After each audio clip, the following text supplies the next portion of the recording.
Hey guys, welcome to CUBED, the Marvel Snap podcast, and welcome to episode 4. Today, I'm joined with the same people you always see me with, Bok Choy, aka Dakota, and DarkHelmit, aka Dawn. How you guys doing today on this President's Day? It's a Very good good. day to not be at work. Yes, great day to not be at work. All right, so today we have a couple things that we'll talk about, but I kind of wanted to start with because we aren't only a fan of the game itself, right? What drew me personally to the game was it had to do with Marvel. And basically, the MCU has been something that has been around for the past decade and a half, and it's only growing. But how do you guys feel about the state of the MCU at the moment? I'll tell you, the beginning of MCU was really. I think recently, I'm not sure exactly what they're missing, but they're not hitting those same marks. The last couple of movies, last couple of shows, even just haven't felt as magical. I guess the best way to put it. I don't know if we're just producing and doing way too many shows right now, so the quality is going down. But it seems like it's really hit and miss. So, Spider-Man, great. Most recent Spider-Man. I'm really looking forward to the new Deadpool that's coming out. I mean, who isn't, right? You got Wolverine and Deadpool. I mean, what do you want? That's worth the price of admission. But overall, I think they need to make some major improvements. Otherwise, they're going to start really losing people. Yeah, I'm on the same page with you. I think that after Infinity War, things just kind of took a dive. Like Spider-Man was great. Guardians 3, just amazing. But man, I don't know what the heck they're doing. I think the writers just aren't really sure where to go with these characters right now. It feels like it's a bunch of filler episodes. All these movies are just kind of there to kind of bridge the gap of what they're trying to do next. And I don't know if they even know what they're trying to do next. And it feels like everything is just half-assed, and it's getting kind of annoying, frustrating.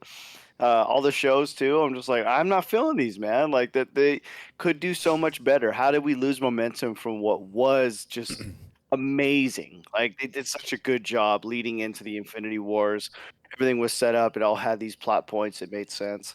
Like we're really lacking in that department. It's kind of frustrating. Like Madam Web, ah, I don't even have to see it to tell you that's trash. I saw the commercials. Like, I'm done. I don't even want to watch this. This looks like just but it's Sony. Okay, we understand. But yeah, Deadpool's gonna be good. I'm excited for that one. That's the most excitement for me. Oh, okay. So that it's funny that you mention it as filler episodes because that's how it feels. Like a lot of people are saying that um, these have been basically they're not living up to what they did in the first 10 years, right? Infinity Saga was about a decade of movies, and I don't even think they did shows, but they ended on a high, right? And they built towards that high, building blocks, set the foundation, and I think everybody from the very first Avengers movie, because after the Avengers movie, you knew it was going to be a Infinity Saga because they mentioned what is it the Infinity Stones after the first one, I believe, the first Avengers. So even though they introduced these stones in other previous movies, they didn't really they didn't really say that they were the stones, right? So when they didn't mention the stones, people were like, "Oh, okay, it's kind of like, where are they going from here?" But when you knew they were building towards something, it was nice to go on that ride. But now that Infinity Saga is over and we're into Multiverse Saga, we kind of don't know where they're going, right? So you're just like, especially with things that happen, like the unfortunate passing of Chadwick Boseman, Hmm. the unfortunate passing of the gentleman that played, what's his name? Ross, the Thunderbolt Ross. So his Oh yeah, unfortunate yeah. passing, and then also the unfortunate incident that happened with guy that plays Kang. Mm-hmm. I forgot his name. It escapes me right now because I'm on the spot. But yeah, with all that stuff happening, you don't know exactly what the MCU is building towards. I mean, I think when you knew that it was about the stones, you knew, okay, Infinity Gauntlet, right? Now it's Multiverse Saga. Yeah, we're building towards Kang, but is it Secret Wars? Like, if you mention Secret Wars, there's like, we don't even know if that's what the Avengers movie is going to be called. But on top of that, it's not only an Avengers movie, right? There's the Avengers were in it, the X-Men were in it, the Fantastic Four, which is great that we have the franchises, almost all the franchises back. The only franchise that we don't have back is Spider-Man fully, Mm-hmm. right? Mm-hmm. I think Sony still is holding on to it, and that's why they're making that Craven movie. That's why they made Madam Web, which is, I don't know what Sony is trying to prove, but I mean, the only thing that came good out of Sony are probably the games, because I know you enjoy that one, Dakota. Ooh, But so good. but I think the only saga that they released that were pretty good. I mean, I love the Tobey Maguire ones, but I think it's the Across the Spider-Verse. More recently, those are the ones that people are like, oh my God, I gotta go see that. And I'm one of those people, I'm just like, I can't wait till I see the third one. Oh yeah. Yeah. So I think knowing what they're building towards is kind of what people are getting confused about, because they're releasing all these shows and movies. I'm gonna like Echo, She-Hulk, Miss Marvel, and we don't know what they're building towards, right? They even released Werewolf by Night. So it's just like right now they're building towards multiple things, where Werewolf by Night will be like probably Midnight Suns. Miss Marvel will probably go into Young Avengers. And then Echo, I don't even know where that's going. So and it was like a one-off. So we're in this kind of limbo state, but because we they're doing too much at once, and they admitted that they're doing too much at once. But I think with the trailers for Deadpool and X-Men '97 releasing, and then the announcement of the Fantastic Forecast, I think they're trying to get back to that spot where it's just like, okay, we'll do this movie, and then what we're building towards, because that's always been the well, I don't want to say always because they only did it once, but that was their equation to set up a successful franchise for the Infinity Saga.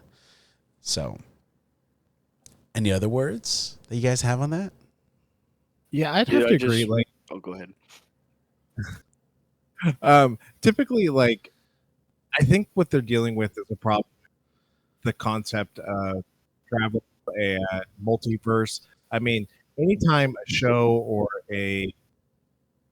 even a movie, like those are really hard concepts to really make good in just a single movie, right? You can think of how many movies just failed because of they're trying to do these kinds of things.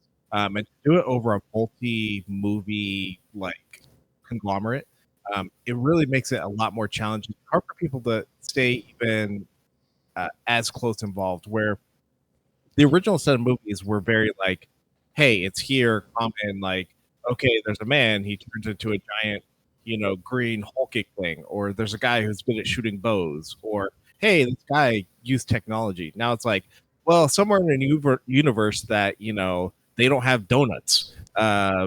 Something's going on, and that caused a whole downshift of evilness to happen. So I think that's kind of where some of the challenges coming in, trying to fit all that together. Mm-hmm. I also feel like the acting just wasn't as great moving into these new movies. Like, dude, the Doctor Strange with Wanda, like that should have been amazing. Sam is a good director. I enjoyed his movies. He's good with the horror aspect. Like it'd be fun to see. He tried to bring it a little more like mature with that. I was excited. But man, like, there's so many scenes in that movie that the acting is so bad, and you're like, dude, these are all they're good actors. What are you doing? Is this the direction that the director was telling them to do? I don't really know. But then you look at like Thor and other stuff like that too. Like, bro, Love and Thunder was just a train wreck, and it comes down from the writer, the director. Their vision wasn't moving along this cohesive path, bringing us to something. Because I really don't think they know where we're going right now. So that yeah, it gets frustrating seeing that happen. It's like, this is something we all have a big passion in, like comic books, Marvel is something we really enjoy. And to see them just take a hot creamy dump on it, man, it hurts. Like, just let it go if you're gonna be doing this. This is not okay. Yeah, I think when you mention the what is it, the multiverse of madness, I feel Mhm. like when they mention multiverse of madness, I expected more multiverse, right? It was a lot of I get the backstory on why she was trying to do what she was trying to do, but I felt like it was missing on the multiverse part because we got to see them go through multiverses or multiple universes, but we only stayed in what, two? So the Yeah. main universe and then the one where the Illuminati were. So it's just Mhm. like, I guess multiverse. If it's two, then that is multiverse, you know. But I Yeah. expected more from that one. I think we're gonna get a really good show out on the new Deadpool movie, Deadpool and Wolverine, just because I think Mhm. that it should be one of the multiverse movies. And on top of that, like when you mentioned, what was the other one that you mentioned? The other show, Love and Thunder. Love and Thunder. Yeah, Gore the God Butcher was such a good character in the comics. I felt like they kind of just made Meh. him, yeah, they made him meh, right? It wasn't as he didn't seem as scary as the one in the comics. So I felt like Mhm. they did a disservice to that character because then they could have brought what's his name, Christian Bale back, because he's such a good actor, and for Dude, him to yes. just, yeah, like it's unfortunate, he's a one of right now, maybe, hopefully not, but I don't know. Did Don, have you read that comic run on the Gore the God Butcher? No, no, I actually didn't get too far into that. Um, yeah. How about you, Dakota? Have you ever read that one? I watched a few, so I didn't have the comic, but there's a couple YouTube pages that'll like follow through the stories of main characters. You just put it in, you can find different accounts that will do that. When I watched the movie and was so disappointed, I said, "Let's go through this. I kind of want to know more about this because I felt there was a lot of potential there." So I saw a few things, but Did didn't get to go through much. did he actually revive his daughter in the end, or do you know at all? I don't know. Oh, okay. I didn't get too far into it. It was enough to like see him just kind of start to go after gods, but that was it. Okay. Yeah, I was just like, I didn't know where that was leading, and because there's her name is Love, but I don't know if that was actually a character that's gonna be in the MCU for for the future. But Hmm. going back to Deadpool, the trailer was released on what is it, the Super Bowl, and Roll. it showed, what I liked about the trailer is it showed a lot while not showing a lot, if you know what I mean. Hmm. So what are your guys' reaction to the you both watched it, right? Yeah, I Correct. Okay. finally saw it. All right. So what are your takes on the trailer itself? Let's start with you, Dakota. Oh man, I'm excited. There was, like you said, they showed enough, but not showed anything at the same time. We know now that they're kind of coming to Deadpool saying that you need to help us with fixing and bringing things back together. So I'm excited to see how he rolls through all the different multiverses. Just because in the first, was it the second one, when he gets the ability to go in time, and in his own universe what he did, and then he was hopping in different already in that point with like the old movie with Wolverine, the origins of Wolverine, or the first one. It was Origins, I think. and he killed himself for being the Deadpool that everyone hated. But yeah, like to see what the potential is here is massive. There's so many things that they could really do in this, and if they have the rights to these characters with all the different stuff, like who knows, we could get cameos with Fantastic Four already. There could be a lot of stuff going in here. That's not just saying, oh, we got a movie coming. Like I'm excited to see. I didn't go on IMDb because I want to be completely surprised on what actors are in there and stuff. Yeah, I'm pumped. There's a lot of potential here, and it's going to be fun. It looks like a fun ride. Like this is going to be a good time. Yeah, a lot like Dakota. I'm staying away from any spoilers I can run into.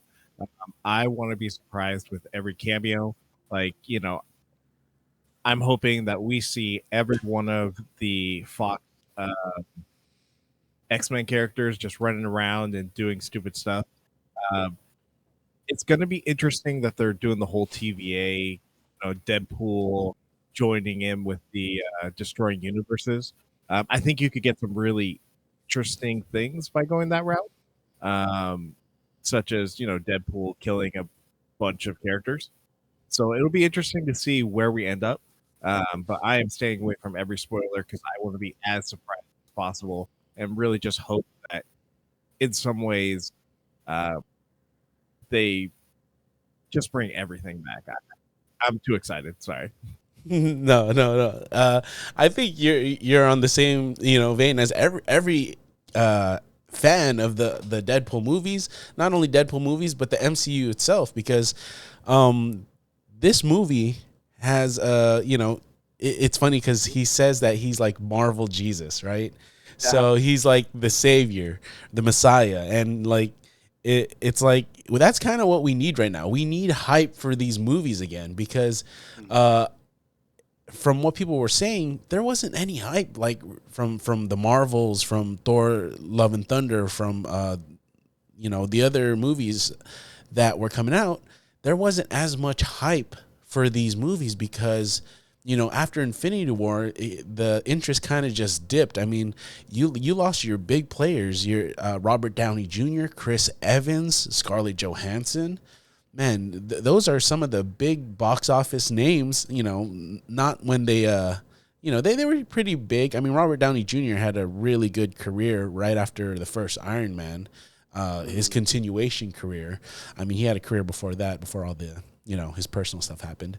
But yeah, like those big names that you're losing, you got to fill those shoes. Like when there wasn't some, they kind of got Tom Holland to try and fill the shoes in his movie, but you don't even have full rights to Spider-Man. So how can you do that? Like in the comic, that's what happens, where he fills his shoes. But it's just like when you don't have the rights to your character fully, and you always have to ask, oh, can I do this, or can we collaborate on this to make the character better? That's kind of when you lose your a lot of what the character is, right?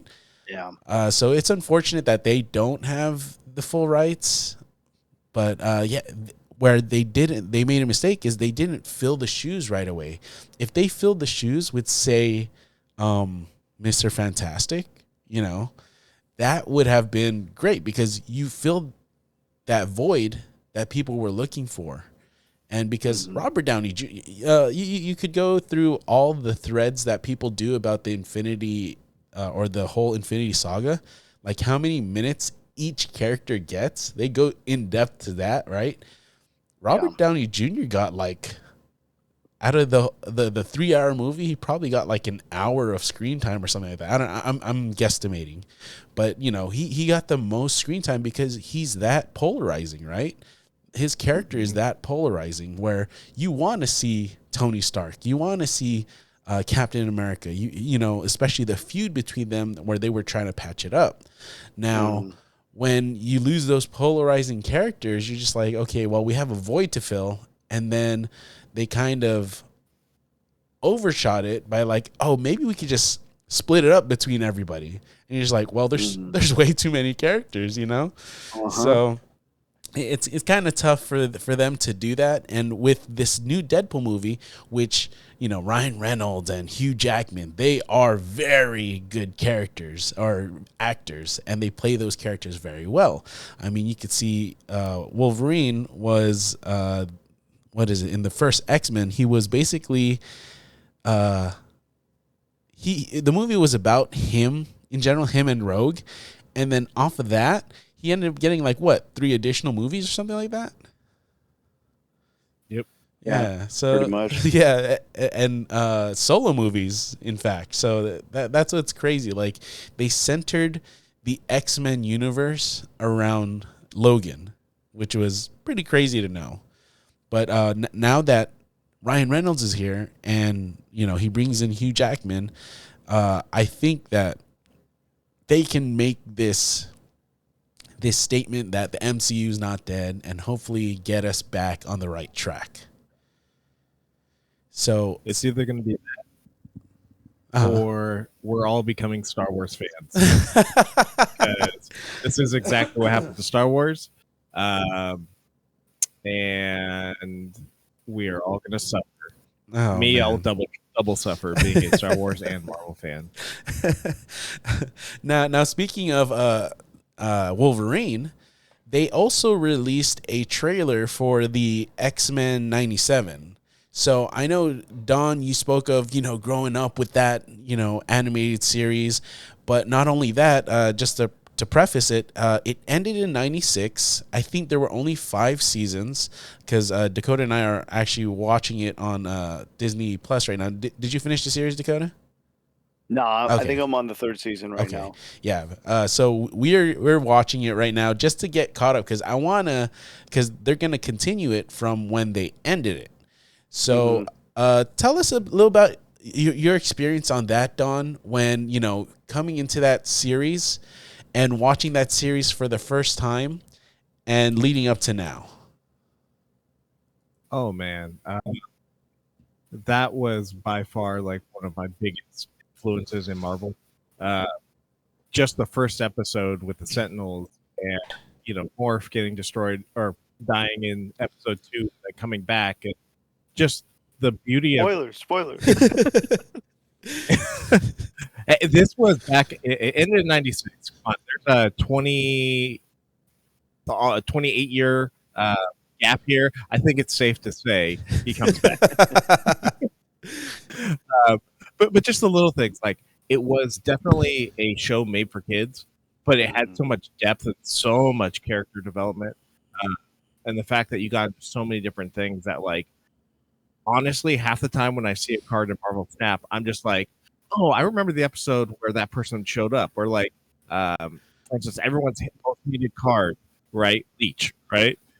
It's like, oh yeah, he was in the episode with the Morlocks, where they went down into the sewers and all that stuff. I love the show to death. I will definitely be watching the 287, and just like I said, nostalgia all over. I think this was aimed at me. So I just want to go into what you said. So you were saying, oh man, you see this card and you're like, oh man, I see, I remember seeing him in the animated series. I'm like the opposite right now because I didn't know who a lot of these cards were. And then when you get to the episode where they were in the Savage Lands, and you're like, "Oh God, there's Kazar, there's Shauna, there's Zabu." Zabu looked cracked for some reason. Yep. But like, I'm totally the opposite. Where I'm just like, cool. I get to see where these things or these characters originated from, and then you play them in the game, and you're just like, now it makes sense. Why they do what they do. I mean. Kazar, he buffs like +1 cost because they have no powers, so he just gets them rallied up, and Shanna spawns ones. So yeah, it's really cool to see these characters after seeing the cards. So how's your watch through going so far, Dakota? I'm loving it. It's one of those things that when I'll come home, I'll start cooking and I'll throw on an episode, and I'm like looking over, and then by the time the episode's almost over, I'm over here just like, I'm like, what did you say? Hey, I'm like, go back because I missed that. I'm like, what just happened? I'm like, oh man, I forgot about that. Like it's a really good time to go back and watch these shows, and I don't know, it's funny. I'm resparking that like crazy. Like I've always been a big nerd when it comes to this stuff, but man, I'm over here like you came into work with that X-Men jacket. I'm like, oh, I want that.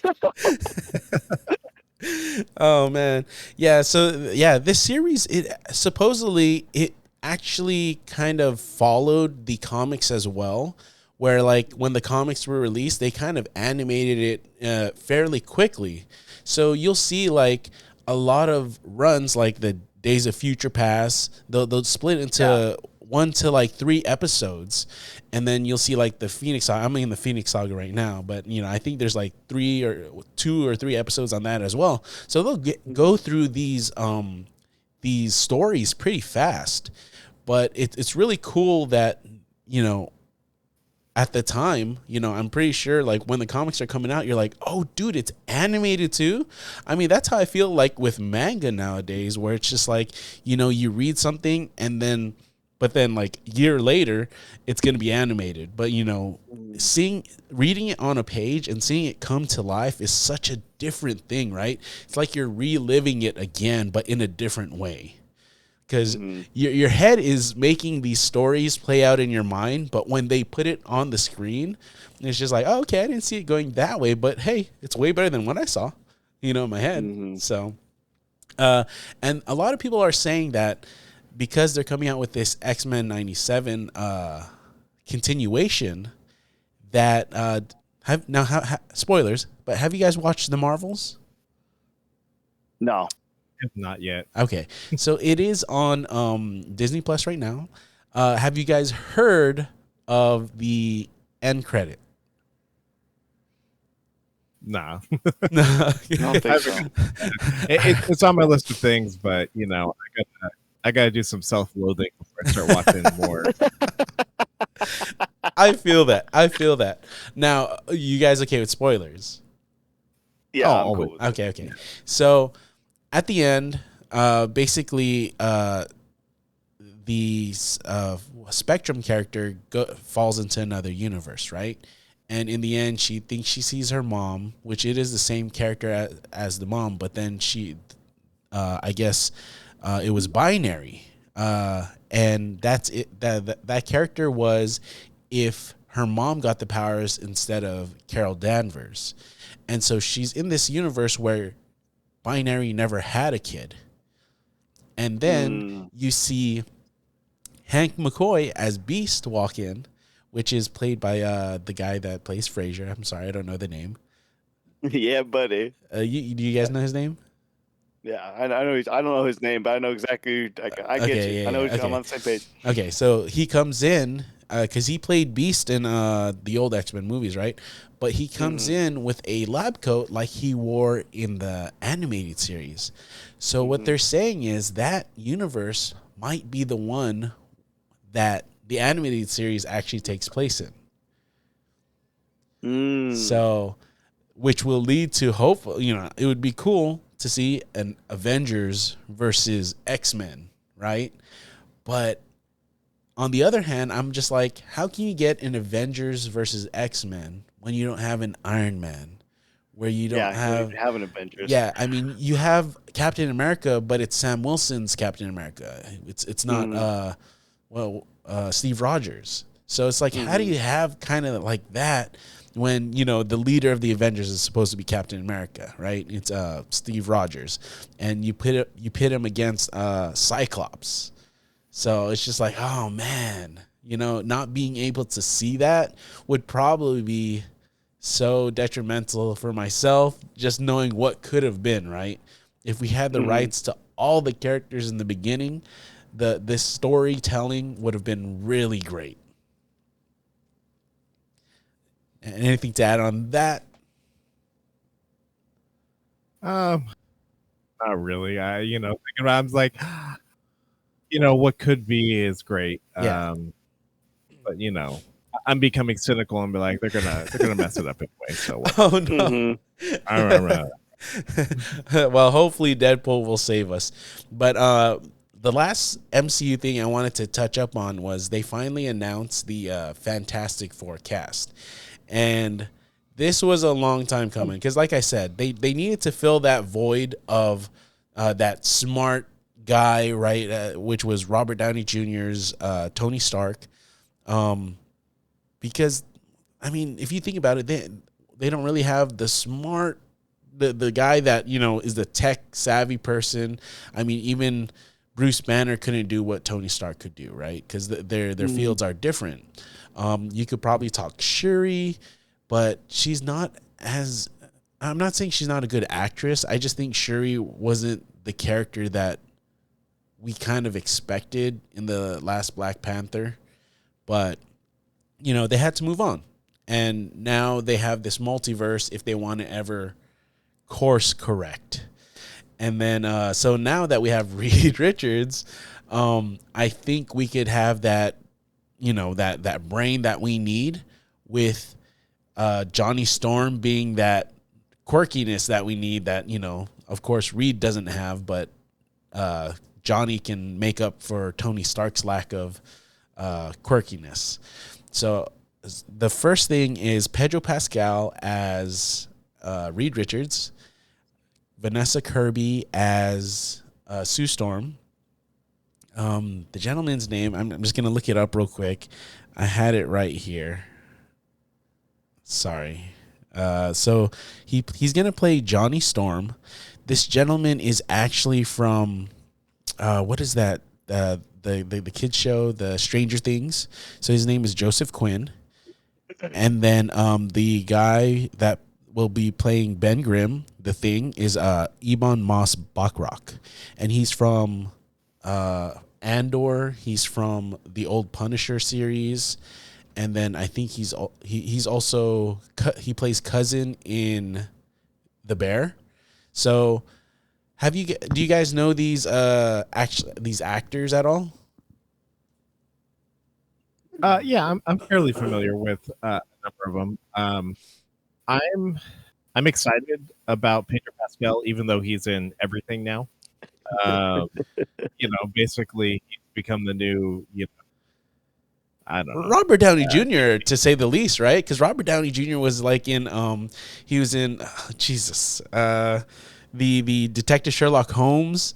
Like, you know, right after he became Iron Man, he was like casted in so many movies. Like, I think it's called like Due Date or something like that. So he was put in so many other movies just because not only was he like before all his personal stuff happened, he was just like resurging. But now it's kind of like the opposite, where Pedro's like he's having his come out, but then they cast him, which is great. I feel like him as an actor, his range was very wide. Mm-hmm. Yeah, I mean, well, he's coming out in all the major series, right? He's in The Mandalorian. He was in Game of Thrones. He was Last of Us. In Last of Us. We have him being now in the Marvel universe. Like, he's just everywhere. He's like feather in hat. You know, it'll be interesting. Like, I think that they've had great characters before. Just what the writing and how it's going to make a big difference. Are they going to go the route of doing the origin story again? Because if they go that route, you know, I think we're all going to be bored, right? We've seen enough Fantastic Four origin stories. You know, this is how they got the power. This is like the thing, right? How the Thing is struggling with not being a person, and Johnny Storm is like, oh no, I caught on fire all of a sudden. You know, like I don't think we need that. So, you know, if they come in and just like, okay, you know these characters, let's just go ahead and jump in. I think it's going to be good. It could be good. Yeah. See how it plays. But if they try to retell that origin, I'm not going to lie, I'm going to be kind of bored. Yeah, I think that the way they handled Spider-Man, they did really well because, like you said, they had movies that were, you know, we had so many iterations of him getting bit by the spider and then, you know, him gaining his powers. We didn't see that in the MCU, and he's done great. So supposedly this movie is going to take place in the 60s, and I think what they stated was they've been the Fantastic Four for a while, right? And they're the only superhero team in their universe, because this is also taking place in a different universe. Supposedly, these are all not spoilers, but speculations. And on top of that, they're already parents. So Reed and Sue are married already, and they have their kids. So what's your take on that, Dakota? I'm cool with I'm excited to see what they could do with it. You know, if you're going to be starting off into the 60s, it'll be interesting to see, are they got to do something where they cross over into the multiverse, come back to the main, is it 616 or the 61? Is that the one? Yeah, so it's 616, and supposedly the premise is that they were, because they're the first family, and first and foremost, they're explorers, right? To better humanity, they go and search places to try and do that. So when the thought process was, or the speculation is, that they end up going somewhere, time passes, and they're brought to the present. Or they go somewhere, an incursion happens or something like that, and then they're brought to the present 616, So in their time, they were probably in the 60s, but, they would be brought to our time. So with that being said, like with how what is that? Like how sorry, Captain America showed up. I see the little dog butt in the background there. Yeah, so like so like because Reed's supposed to be the smartest guy one of the smartest guys in the world, right? So when he's the smartest guy in the world in the 60s, how do you think that would be bringing him to the present, where technology has just boomed? So what are your thoughts? It'd be cool to see that for sure. But we're also assuming that we're talking about our 60s, right? Yeah. So I think very much when you look at something like The Watchmen, right? Yeah. The Watchmen take place in 60s, 70s, kind of parts of it, right? And the technology they have is not the same technology as we would have during that time, right? You're right. With Reed Richards being one of the smartest men in the universe, the ability for him to improve on life, we don't know what that's actually going to look like, right? So the 1960s in their universe might look like 2050, right? Yeah. Someone as intelligent as he is, who's also exploring different. So the idea of maybe him coming from a later time versus and seeing technology today, I'm not sure it's going to make much of a difference. It'd be kind of funny if, like, in his 60s, like you said, they're in the 2050s, and he comes to our present. He's like, "What is this crap?" I was thinking of a different direction, but probably not the best thing to bring up on the street. Because the 1950s and 60s were a different time. Yeah. Sorry, no, sorry, I'm not going to bring it up. Well, if anybody would bring it up, I think one of you guys can bring it up. Now, what's your take on that speculated storyline, Dakota? The speculated storyline of them bringing it. I mean, we saw with Captain America at the end of that, bringing it into where they bring it to the, it'd be cool to see how they go into jumping to the present from the past. I always like those kind of things. It throws the characters off. It's a lot of comic relief, and I know MCU likes to do a lot of that. I hope that they can kind of draw back on that for a little bit, get a little more serious. Especially with those characters, I feel like there's a lot more potential because he's not really like a funny guy. He's not Stark, right? So I'm curious to see what he does in his personality and how they write him into that, just to follow the comics and stuff. But I'm excited to see what they do. If they go that route, I'm here for it. I got nothing against that. As long as it's a well-written story, I'm here. Yeah, and I feel that's what we need, like well-written stories, right? Because I think if they take out the action and just put in good story, the action will just supplement the good story instead of having nonstop action and the story's trash, where you're just like, well, I felt like I sat in a Michael Bay movie or something like that. Yeah, everything exploded. Like, the guy takes the water, puts his water down, it blows up. It's just like, yo, chill, man. Come on, take it easy over there. All right. So that's actually our spiel on the current MCU, and it's funny that kind of took us a while, but a roundabout way. We'll go into Marvel Snap now, guys. So the first thing I wanted to bring up for Marvel Snap is I wanted to revisit the login event that we had for the past week that just ended, I believe, 2 days ago. I've read some threads on like people were kind of in my situation where they didn't get that prompt to obtain their login bonus for the day. So on that note, how do you guys feel about, we'll go back into this, but how do you guys feel about these kind of events where like, they don't really, they broadcast it probably like once. So what is your take on that? Let's start with you, Dakota.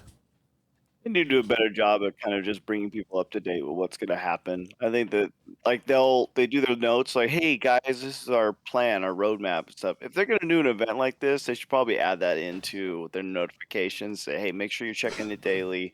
We're not going to prompt you. Or moving forward, they tell you to do that, and then they make sure that it's in your face, like they did. Anytime you get something in your inbox, or anytime there's something, they go, oh, we messed up. Here you go. Anything like that. They always have a notification. They need to do that moving forward. It just makes it easier across the board. They're not going to get all the tickets from everyone and say like, "Hey, yo, give me this back. This is BS. What'd you do this for?" It'll save everyone a headache. I think they just need to be a little smarter on that moving forward. Yeah, I mean, I agree. Like making it more, setting the times right. Like for instance, like Mark, you were sitting there, you were in the game, but it didn't count it. Yeah. I really do think that they need to do a better job, even with like some of the other events that they run.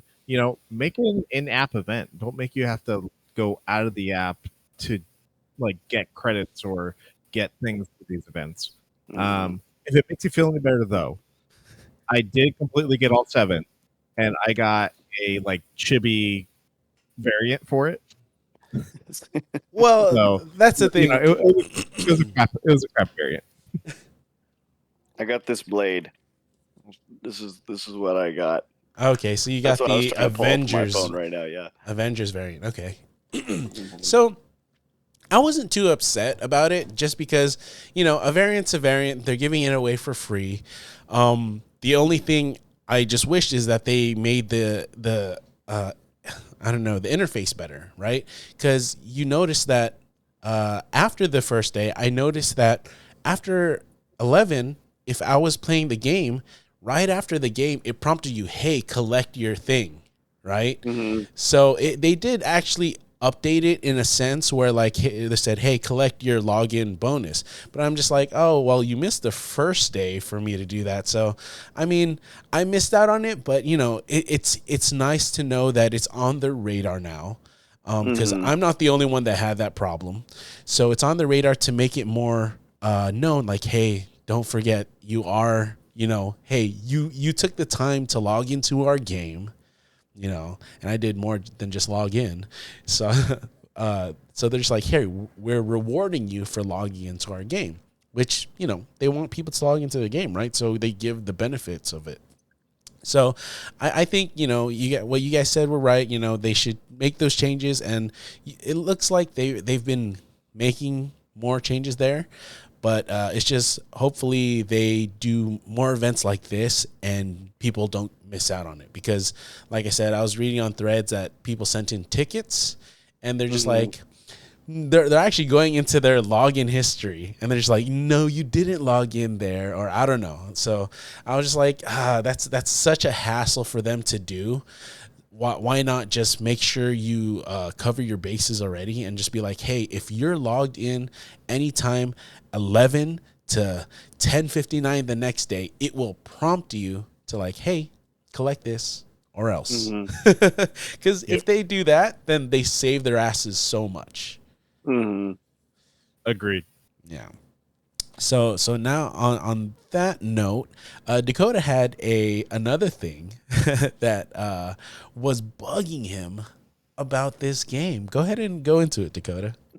Okay, so as I've already mentioned before, Venomize, Realistic, or Nullified. Those are my variants, right? That's what I want when I'm playing this game. why the heck does the shop have to do this stupid cycle where you're getting Dan Hips and you're getting all these freaking chibis and you're getting these other stuff? Why can't I actually go through and get the one that I want? It's stupid to be sitting there waiting. There's either rare or super rare, right? You're either paying 700 or 1200. There's no difference. Once it's been released, I should be able to literally look it up and go, yo, I need that variant. That's the one I would like. Thank you very much. When I have the gold for it, I shouldn't be waiting here because I wanted that Carnage variant. Which I don't even know which. I think it's just the normal Carnage. I don't think it has a name on it. Is it Did you find that one, Mark? the Archer one or? Yeah, the Art Germ one. Okay. That's it.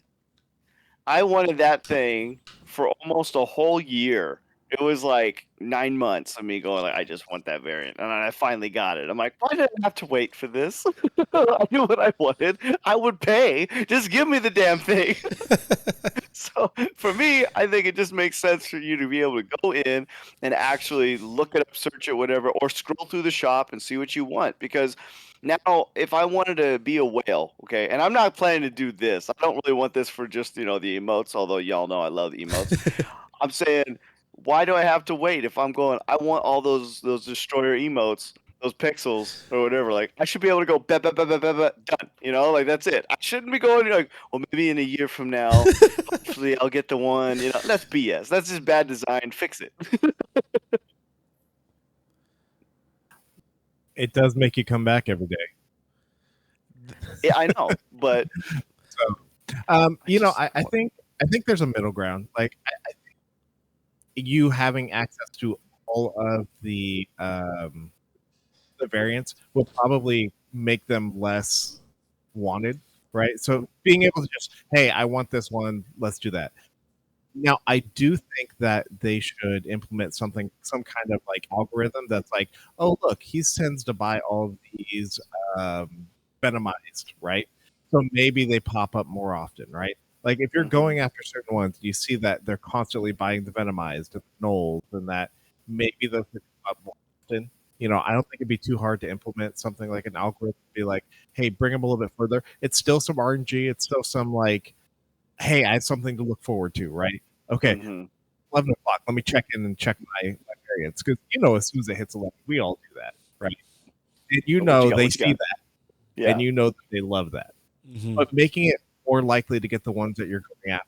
For instance, like Mark really likes the realistic germ ones, right? So having those come up a little more often might get you to buy more in the first place, but also still have that like, oh well, everyone has this variant. And then you stop playing it as much, right? Because we all seen it. Like when you see the same variant over and over and over and over again, you're like, I don't want to use that one. I'm going to use something different. Yeah. So I think there's a middle ground there. Yeah, so I like what you're saying, Don. Like it does keep you logging to the game. I mean, we log in more than just to check our variants, right? But I think with the casual player, for them to waiting on something and being rewarded is kind of it's a good thing, right? But there have been some suggested changes where we get missions about every 8 hours, right? So some people have suggested, hey, why don't you just change the shop every 8 hours? That way, in a day, you're more likely to get, instead of we get 8 choices, right? Well, they upped it because it used to be 6, right? So they upped it to 8. So now, in a 24-hour period, you have 24 that you're going through that you could try and buy. Now, I think, like Don said, there has to be some type of algorithm like, hey, this hasn't been shown in his shop ever. So let's put it there at least once, because I know there are variants that I've seen once or I haven't seen at all that I really want, And just recently, over the past few months, they like when the variant releases, they put, oh, hey, this is a brand new variant. You might want to buy it now or else you won't see it in like 5 years. So it's good to know that they're doing that now, but they didn't do that before. So when they released a variant, it didn't show up in the shop the very first day it was released.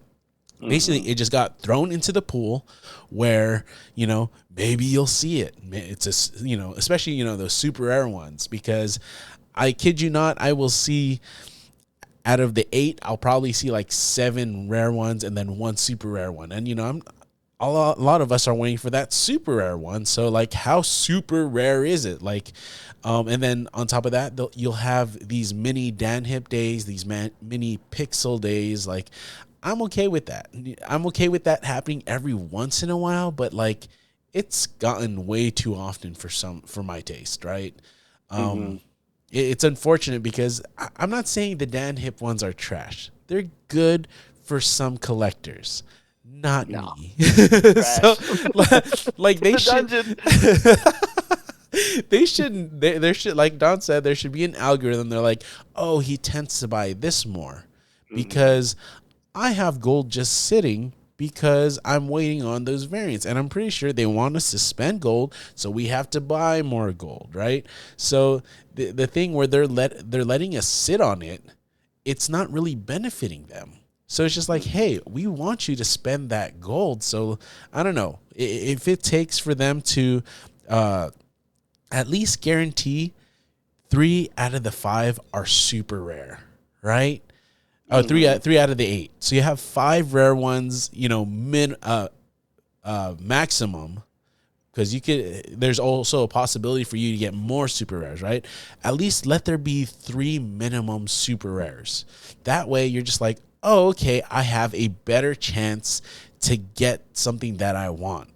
Where not everything's just like rare. Like, I skipped on this yesterday. How do I have it in my shop today? Yeah. Like something that happened in your shop today shouldn't appear until like a month later. Because if I skipped on it that first day, it probably means I don't want it, especially if it's a rare one. Because you're gonna, like I said, you're gonna tend to get more rare ones. So that means you have you can cycle through the rare ones faster, even at a minimum of 5 of them, right, in your shop. So like, give us some type of better algorithm where, I get the variants from. I'm talking about the, like, one of the ones that I really want are the Kitty Pride ones that you have, Dakota. And I'm just like, man, I saw that once, skipped on it, and I'm just like, I'll never see this again. It's gone. It's gone. Over. And it's gone. So it's like, it sucks because it's just like, okay, at that time, I wanted it. Kitty Pride was big in the meta. And now I'm just like, maybe I don't want it again. Maybe I'll wait for a better one. But, at that point, they would have snagged me with 1,200 gold. Yeah, that one. What is it? The Volmi variant. Yes. So at that time, when I really wanted it, I would have spent 1,200 gold right away. But now, like, I'm just like, oh, it's not really in the meta. Do I need to spend 1,200 for a card that I don't use? I'm going to, but I'm just saying, So any additional thoughts on or ways that you guys think that they can actually fix it? Because like I said, minimum of like 3 super rares, and then the rest will be rare, and then probably switch it up every 8 hours, just like our missions. Or do you guys think there's another way that you can fix it? I liked what you said there, like making sure that they're rares. I think that's probably the easiest way to fix it. I think it'd be easier than implementing like an algorithm or something in. The only thing I think about like doing it every cycle is there are times where I'm barely making it check it. Just life gets busy. I haven't gotten a chance to check them, and having them there a little bit longer is kind of nice because I'm like, oh, I'm gonna buy this, but I need to wait a minute, right? Oh, okay. Where you're right the day before payday, and you're like, you know what? I want to buy this, but I get paid tomorrow, so if I do this first thing in the morning, okay, even better. Okay, right? So there is something to the 24-hour. I think no matter what you do, there's plus and minus. So it's interesting to think about. Okay, I'm gonna go on that after we hear what Dakota has to say. Okay, so I like what you're saying, Don. And I like what Mark is saying. So here's my thought. What if it changed every 8, but you got to see the window of the 24? So you could be like, okay, this is cool. What happened before? What did I miss? And you can go back and go, oh, nice. So you got a chance to look through both, but you have the opportunity to get more than just the ones that give you for that 1 24-hour slot. Okay, so I'm gonna before you answer, I'm gonna do you one better. You know how we, before we were season 3 complete, you could always pin something. What if you're able to pin one Slot. one slot, yeah, and then it'll be there until you want to purchase it. Kind of just like the ultimates, right? The ultimates also always recycle every 24 hours, or no, actually they cycle every 8 hours. So it could be like that, where it's just like you see your shop and you want to pin something. At minimum, you could pin one. You're like, okay, I will purchase that. Say, I wanted to wait till payday, and then you have it pinned there. Now I'll buy it. So I like that. Recycles every 8 hours. You could pin one card, and a minimum of 3 super rares. I think that's the best thing I've heard. I like that too. I mean, like I said, honestly, it would make them money, right? Because I'm accruing gold every week, and I'm just like, this is free gold. I'm not paying for it because I'm accruing this gold because I have nothing to spend it on. Give me something to spend it on. That way, you're just like, hey, I'm making more money off this guy. He's not just accruing this. What is it? Ambient gold. So is that the right term? Passive gold. Yeah. Passive. Yeah, passive. Yeah, he's accruing this free passive gold. We don't want that, because they give us what, 200 gold a week? Do you guys know? Have you ever done the calculations? Isn't it more than that? I think it's more than that. 700? Well, I mean, I'm not speaking through the it's just the one when completing missions. If you look, can you see what it gives you? Okay, so you get 100 gold on the 5th mission. 50 gold on the 4th. Okay. 25 gold on the 3rd. That's 175. 15 gold 2nd, and 10 gold on the 1st. Okay, yeah, so it is 200.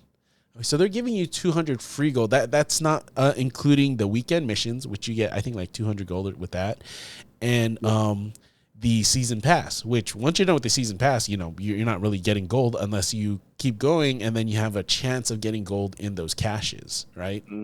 So you're guaranteed 200 gold if you just complete missions. So. Well, yeah, but when it comes, say you're players like us, where we could probably get 500 gold a week, right?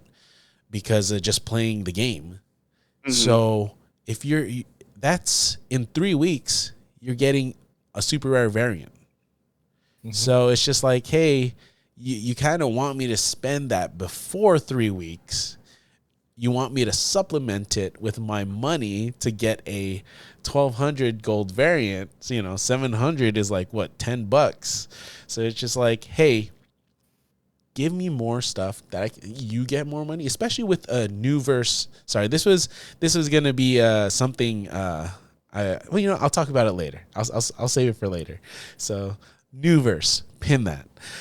Little pin. A little pin on that right now. So that's the last thing I'll say on variants.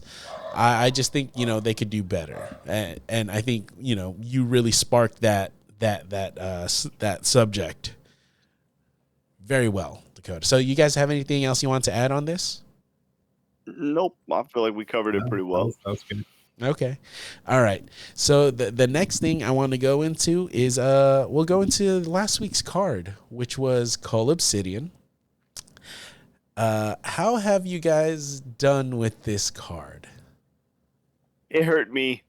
It hurt me a lot. Everything I played, whoever I got paired against, just would kick my ass. It was not fun. It was a cool card, and I was excited to have it. But man, I got just destroyed. I dropped down pretty hard into the almost like 78. with this, and I started at like 86, and it was just like, man, I don't know how I'm losing this so bad, but I did really bad. I just switched back over to my destroyer to bring it back up. It was a good time. I think the card's cool, but man, the decks that I was running, it just did not go in my favor. I'm sorry. Was it because you were using it, or it was being used against you?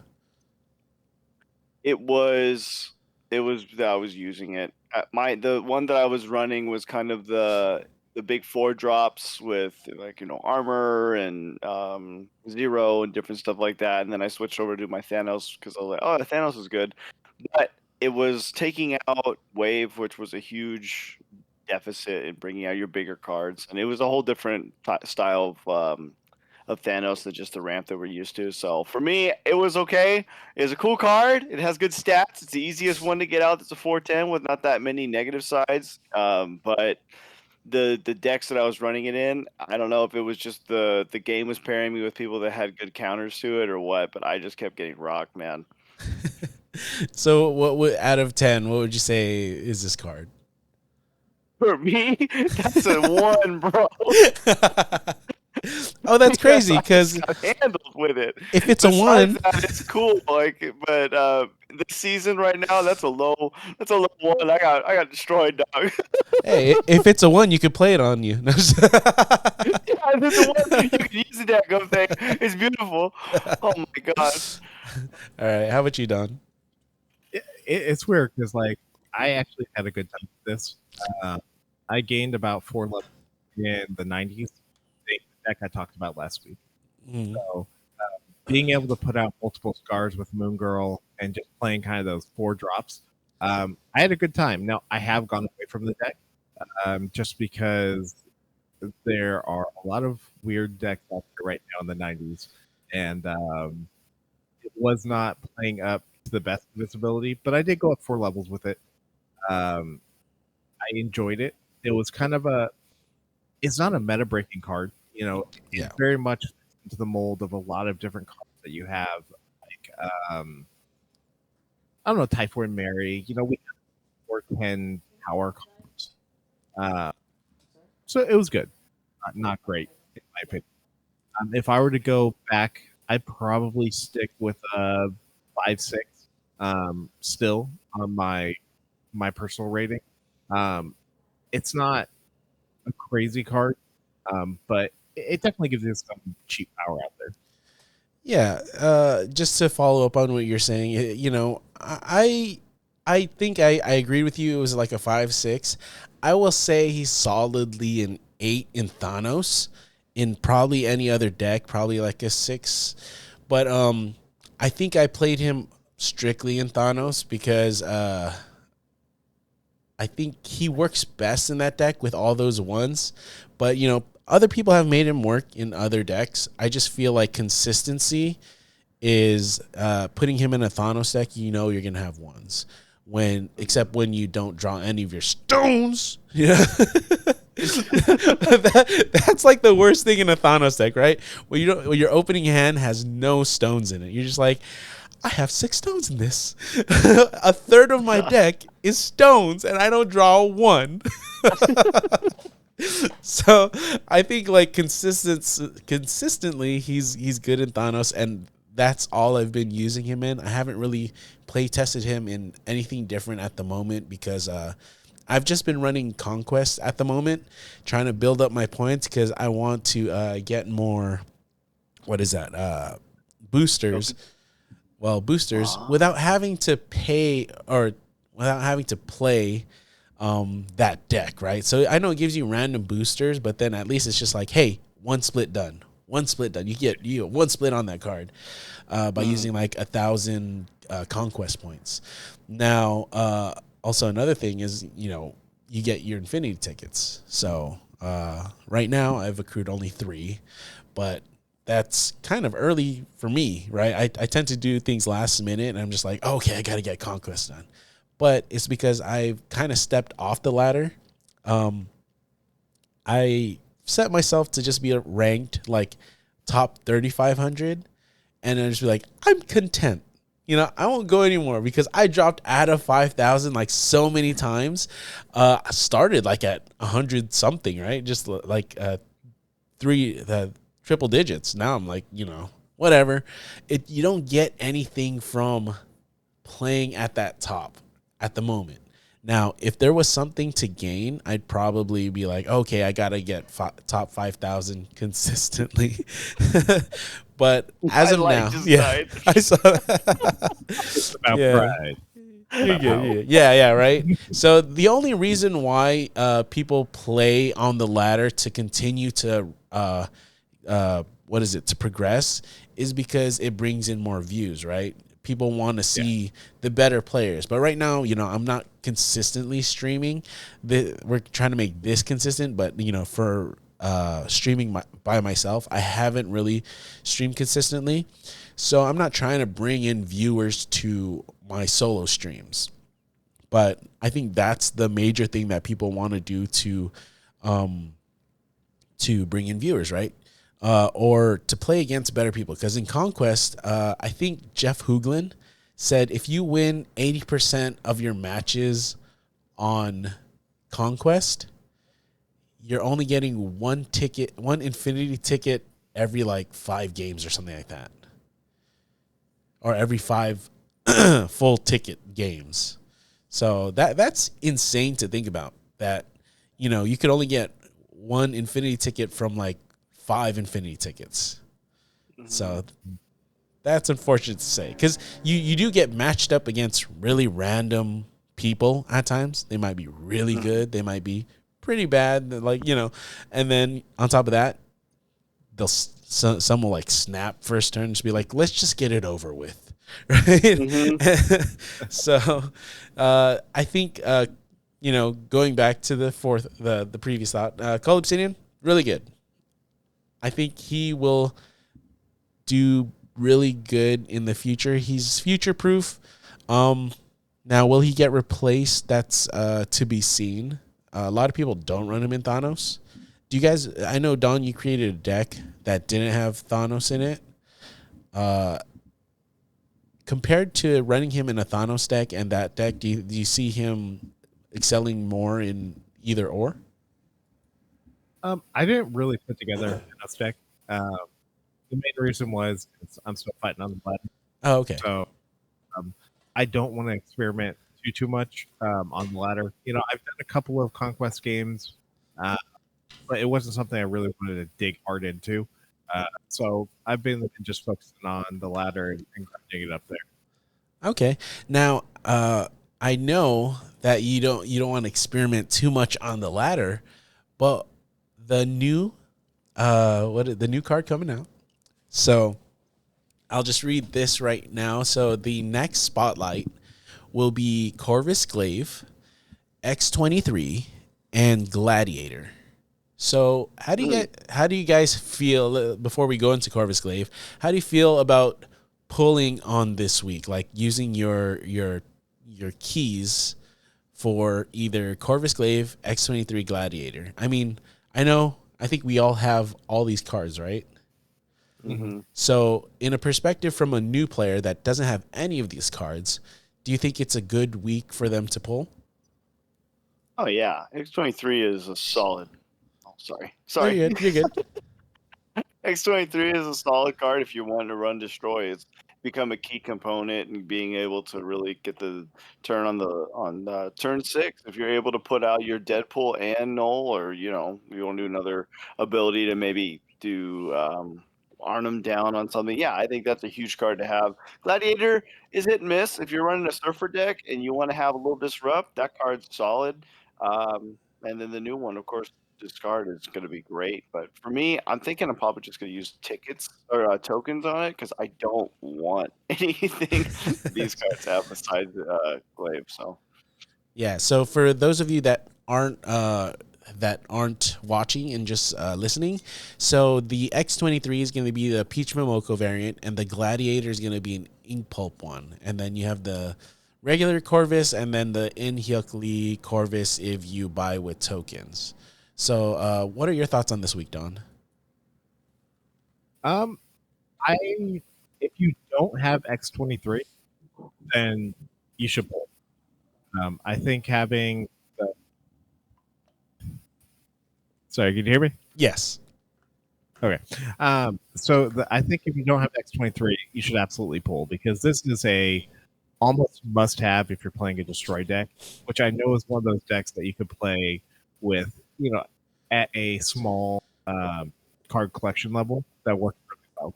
Yes. I mean, this card allows you to do so many things in that deck. Gives you an extra one to play out. You get that extra power. It just helps out so much. Gladiator, it's not a bad card to have. It definitely has that nice 3/8, that premium power. Yeah. But of course, it has that you're either going to do something cool and destroy another card, or you're going to pull one of their big cards out and be like, well, I've given up on that lane. Yeah. So there's plus or minus. I think if you don't have any of the cards, absolutely pull. I think it would be a good. Oh, okay. So, yeah, I think I agree with you guys where, if you don't have any of these cards, go ahead and pull. Like you guys mentioned, X-23, very good card in Destroy. Nothing in Destroy can do what it does. And every turn, if you get it first turn, right? Like, you would get +1 energy every turn if you destroyed it. And it's such a good card for you to not only ramp, but also play something big turn 6, especially with what's his name, Deadpool and Null, right? So I think in a destroy deck, the only cards you would probably be missing if you're a low collection level would probably be Null and Death, if I'm not mistaken. Or yeah. I think Deathlock. Or is Deathlock one of the ones you get? I think that's one you get early. If I remember right. Yeah, so just the big hitters then. So I mean, and destruction still works without Null and Death, right? Because you get actually Venom is one of them, but he's pool 3 if I'm not mistaken. So yeah, with a low collection level, you could probably run a good destroy deck with it. So, yep, I agree. One of the weeks you should pull. Now, this is what I kind of wanted to mention. Actually, let's go into Corvus's Glaive's effect, because we didn't go into that. So his effect, so his effect is on reveal, discard 2 cards from your hand to get 1 plus max energy. Now, we just mentioned X-23 giving you energy for the next turn. Now, this card is specifically maybe in discard decks, maybe in another deck, but it also gives you that +1 energy.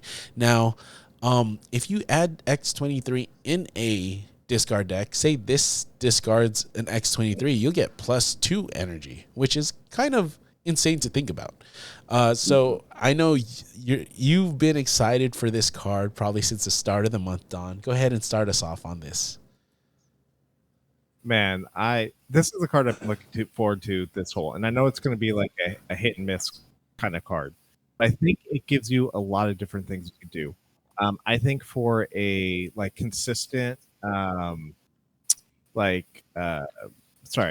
deck, I think this card is going to be beautiful, because even if you don't pull Hella, you're going to have that extra power, which means you're going to be able to put out 2 6 cards as you go along, right? Which is one of the big problems with that deck. If you don't pull Hella, you're done. This card helps you out a heck of a lot with that. I also really like the idea of using this card to counteract something like Havoc, right? Oh. You are going to get a +1 max. Havoc takes away a +1 max. That basically completely makes that card perfect. So if you play this third, you play your Havoc on 4, the Havoc's going to be a what? 16? Yeah. Wait, okay, so sorry, if I'm understanding this right, you get +1 max energy for the rest of the game. For the rest of the game. Oh, that's huge.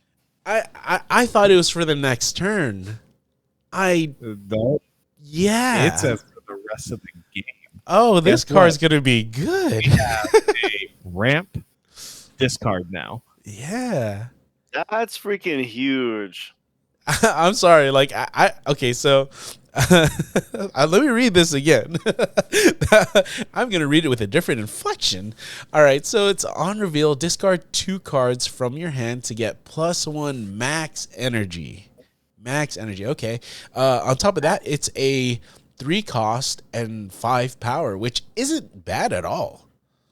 No, Mhm. no. I think this card has so much potential to make just some ridiculous decks. Like I said, you're playing in Hella deck, right? You're trying to get rid of cards anyways. Half the time, you might discard something you don't want to discard, like Hella. Well, okay, you have options to still play a 6 card, right? You still have a chance of pulling it back with something like Ghost Rider. Ghost Rider, which Dakota, wink, wink. Yeah, Uh, buddy. like I think this card is going to have a lot of fun. And then next week, when you add in Proxima Midnight, Oh man. we're going to have interesting decks that can be built. I think in addition to that, this could be start playing in with stature, right? You get a cheap stature out playing. If you discard it, oh well, not that big of a deal. Mm. Like I think there's some really cool stuff with Meek and even like Black Knight that could really make this a very interesting card to play with. Yes, I think I'm on your excited level now because I thought we just knew what I thought, so what I thought was wrong. Now, what's your take on this card, Dakota? I'm pumped, and especially after us, realizing exactly what it means. Before I was like, oh, just one. No, yeah, that's huge. Discard was one of my favorite decks starting off too. I've always liked it. I took it to infinite a few times. I think twice. Like, and I didn't really make it infinite every time, so it's a big deck for me. I like this one.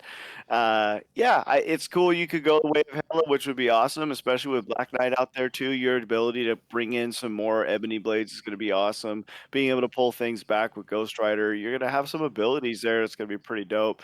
Not to mention, if you want to really make things crazy, don't forget about Absorbing Man. You throw him down, throw Absorbing Man behind that. Like, well, cool. Now I'm +2 power. I mean, that's a little greedy, but it'd be kind of fun to mess with. Yeah, I'm excited. Yeah, but at that point, you'd have no cards in your hand. Yeah, it'd be good for some guy. Okay. So you got +2 max energy, but nothing to use it on, unless you have a sunspot out, or like Don said, what's Havoc. So you have something that's gaining, while you don't need the cards in your hand. Now, Or the Helicarrier. yeah. So, that's true. That's another thing because Helicarrier fills your hand. All right. maybe maybe that's why they made the change to Helicarrier. Okay. All right. So on top of that, so the thing I wanted to mention is this card is a Series 5 card. And next week, we also have another Series 5 card. This month, we didn't get any Series 4s. So I'm starting to think, because every previous month, we at least get one Series 4. Now, do you feel like Second Dinner is starting to get a little greedy on these cards?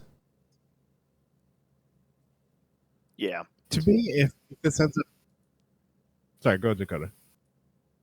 Oh, I just said yeah. I think obviously, if we're not getting any Series 3s, like they gotta chill over here. Not everybody wants to put all this money into a game. Like if you're free to play, make it easier to be free to play. That's my thoughts. I don't know. So if this were a consistent thing and it continues on, then I might lean that way. But for this month, each one of these cards is still decent. Maybe not great, maybe not excellent, but everyone feels pretty decent. And when we start seeing, when everything comes together and we really start making these like Black Order decks with animals, it'll be interesting to see how it all plays out. So I don't have a problem, especially some of these cards seem like they could be a lot of fun, and maybe a little bit more powerful than a Series 4 card would end up being. Um, but it's really about how they get played out, right? And if this continues on and they only do this, then yeah, they're getting greedy. But if it's this month and they're just like, hey, look at these power cards, I'd be good with it. That's true. I mean, yeah, these cards all have been pretty good. Now, if you were to change one to a Series 4, which one would you have? Which one would you change? That's easy. That's Super Giant. Like, the card really hasn't fit into a lot of the decks I've built. I know some people have played it, but that's probably the card I would switch to a Series 4. How about you, Dakota? Yeah, that's the one I was thinking too. Either that or Cole. Yeah, I I think Cole's agree. got some power, but at the end of the day, I think Supergiant's ability is a little bit more to deal with than Cole. Yeah, that's very true. I feel like, yeah, either one of those two I would have dropped to Series 4, just because, like you guys mentioned, you don't really see Supergiant getting too much play. You typically see her when you have a really good Leech or Sarah meta, but I mean, not any of those two cards have really popped off. I know I've been leeching for a while, and it's not, Leech hasn't been game breaking as he was before. Mhm. And then Cull Obsidian, he is a 4/10 with little to no downside, except playing a 1 cost. Where we see a lot of the other 4/10s have kind of major downsides, right? Where Yeah. Sentry, you get a void -10 on the very right lane. Typhoid Mary, every card gets a -1. Tuma, if there's any other card, it just auto destroys himself. So, for this downside to only have playing a 1 cost, it's not too bad. And yet all those cards work with what is it? 0. So I think it's something. Well, I mean, you don't really want to 0 this card or to call Obsidian when you have 0 out on the field anyways. So I feel like, yeah, I think one of those two cards could have dropped.